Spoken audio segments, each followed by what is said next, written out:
r/ask Reddit. Doctors of Reddit, what's the biggest case of faking it you've ever seen? Had a patient come in for a fall who now couldn't move their legs at all. Did a bunch of tests, didn't find anything. The patient was not at all fazed by suddenly being paralyzed, which was the first red flag. Didn't really believe anything was wrong, but the patient was still not moving their legs. My options are to admit for a huge workup or get them to talk. So I update them saying everything is fine, tests are negative, you can go home. Patient gets up, gets dressed, and walks out without a word. We had a patient faking a seizure, so my supervisor told one of us to get the brain needle. The patient made a miraculous and swift recovery without intervention. That's the best part about most of these stories, when they make up some form of fake machine so that the patient stops faking. Cracks me up every time. Guy came to the ER, I was a nurse at the time, for stomach ache. When asking him about history, he randomly mentions a fight with his girlfriend where she left in a tizzy and fell asleep on the couch. 20 minutes later, when we see the CT, he has a satellite cable remote wrapped in a condom lodged in his rectum. I suppose he intended to frame her. Didn't get to hear the situation he had with the doctor. I was curious how he's going to explain why she was nice enough to wrap it in the condom. Young 18 to 20-year-old woman went running into a small rural hospital ER pretending to have abdominal pain. Police officer had tagged her going 40-plus kilometers over the limit, which was stunt driving, as per the new law in Ontario. Impound and license suspension automatic. Cop followed her into the ER and now apparently said he'd be waiting for her when she left.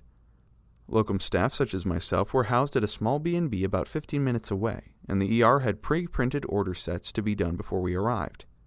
When I arrived, she flat out admitted that she just came in because she freaked out and didn't stop.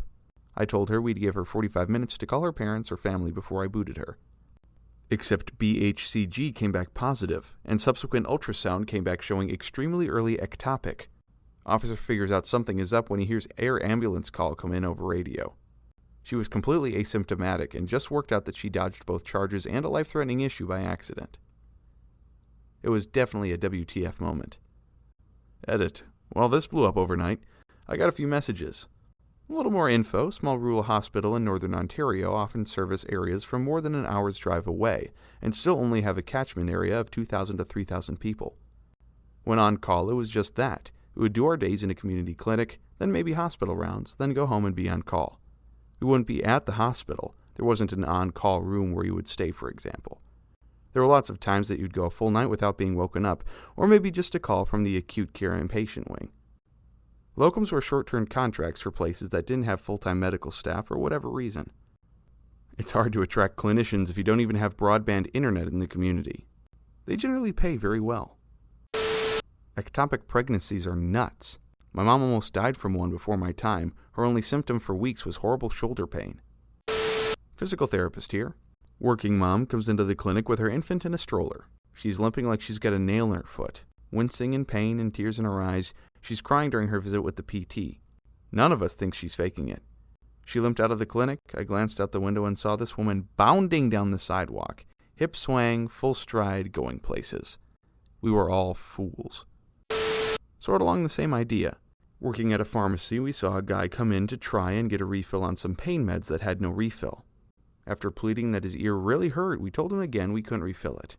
One of the other employees saw his step into a side hallway and take a pencil and jam it forcefully into his ear repeatedly, drawing blood. He calmly left and went to the ER. He came back a few hours later with a prescription for pain meds. This patient comes in for back pain with weakness of the legs. Gets a full workup with MRI, standard blood work, and then some immunological things to look for stuff like myasthenia gravis. No neurological or immunological explanation for the weakness.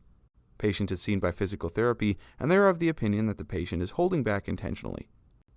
Go to see the patient at the end of the day and prep them for discharge. Patient is infuriated that they're being discharged, yelling and screaming about how they aren't better, how they're disappointed in the institution, blah, blah, blah.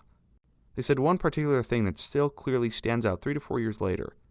I can't believe you're sending me home already. I haven't even told my family I'm here, and now you're going to send me home before they even have the chance to see me? My attending and I leave the room to arrange things with the nurses. We go back in and the patient is out of bed and standing up in the middle of the room. Miraculously, the patient is able to walk with zero assistance when they had so much difficulty with any assistance over the previous 2 days. At that point, they were enraged, we went into the room without knocking. They were discharged home after a conversation regarding abuse of medical services. I could see that. A couple of my more socially isolated Facebook friends tend to post hospital selfies with captions like, "Interesting night," because they need some attention and haven't learned healthy ways to get it. The tearful family visit could be a big deal if what the patient really needs is a hug. My brother was an EMT for 2 years, and he told me this. People would try to use the ambulance as a means for transportation from Fulton to Oswego, because the hospital is in Oswego, by faking seizures. Sometimes when the head EMT guy was feeling fun and knew that the person was faking, he'd say something like, "Man, it's weird that he's having seizures but not peeing himself." Apparently the person would kind of snap out of it for a second, weigh up the repercussions, then either pee themselves or stop faking. I thought that was hilarious. We had a family calling for a Medicab, a cab paid for by income-based insurance, from somewhere out in the sticks to our ER in a college town every few weeks or so. The mom would be seen from some ailment or the other, and the rest of the family would go to Walmart, go to the mall, do all their in-town errands. She was basically faking an emergency illness every few weeks so they wouldn't have to pay for a cab to get their shopping done. Had a patient when I was an intern feigning blindness. She would constantly be playing on her smartphone, only furiously trying to hide it when someone from the care team came into her room. The best was when my attending one day strolled past her room and threw up his hand in a highly exaggerated hello wave. She started to throw her arm up but caught herself halfway through, then threw her hand back into her lap and pretended to be staring off into nothing. I didn't know it was common either. We have a guest at my workplace who is either pretending to be blind or exaggerates her vision loss a good deal.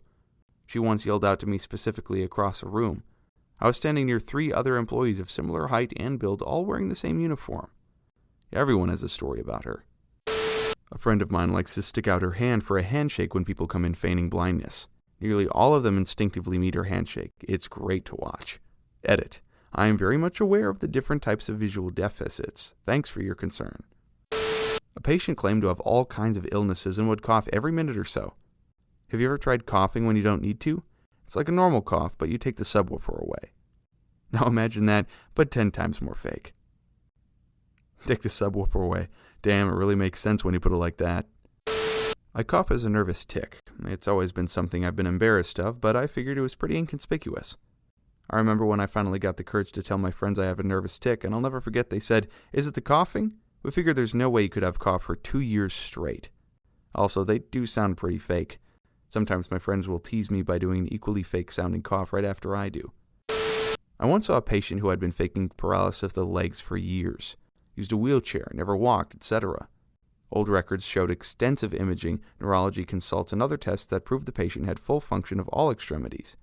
Family and friends were just going along with it. Not sure if it was really conversion disorder or if the patient had some secondary gain issue. That's so baffling.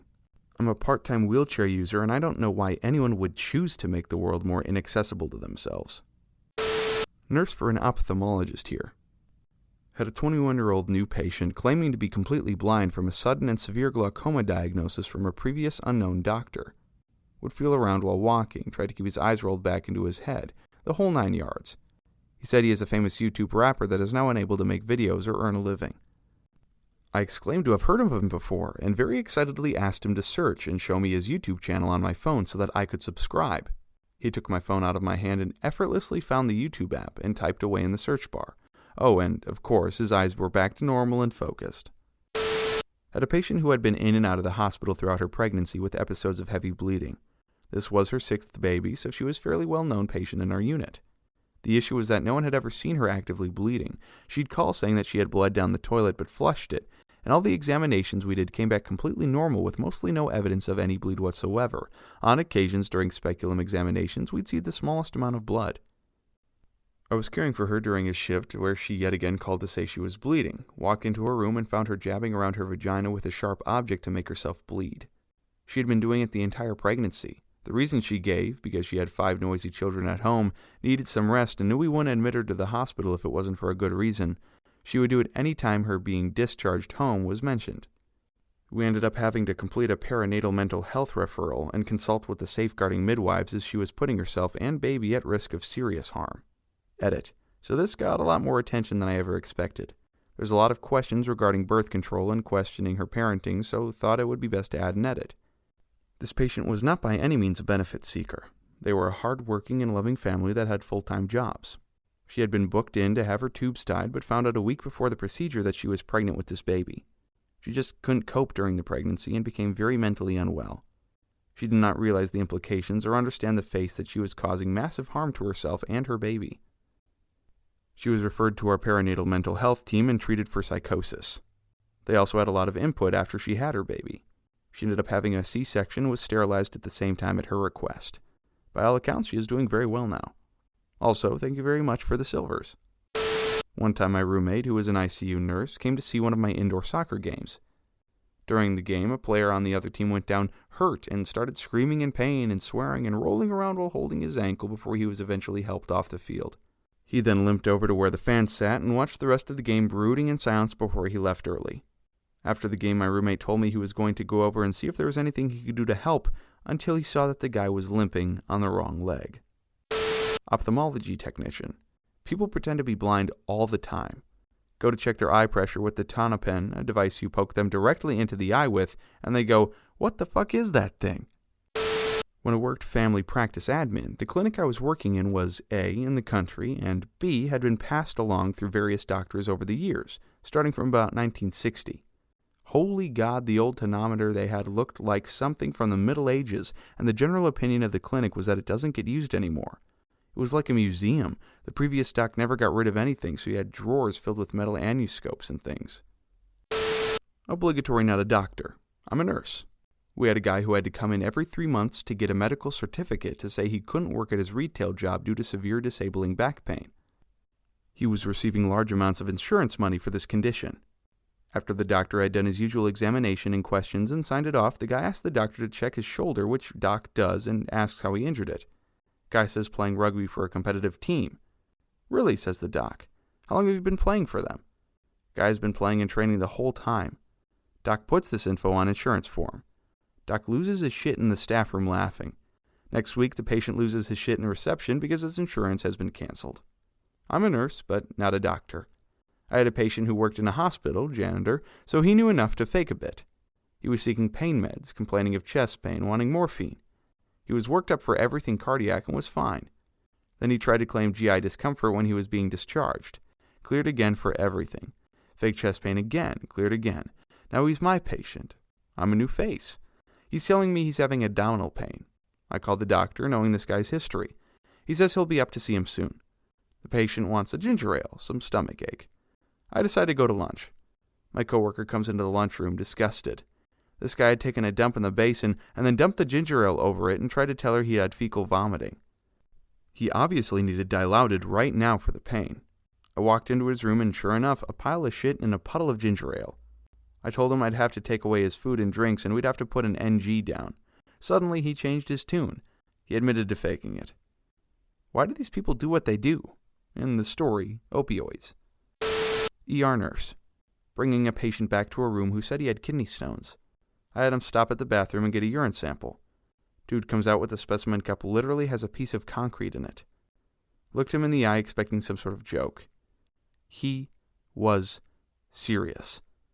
I threw it away and walked his dumb ass back to the waiting room to contemplate his stupidity. Thank you so much for watching. Please feel free to like, comment, share, and subscribe, and have a great rest of your day.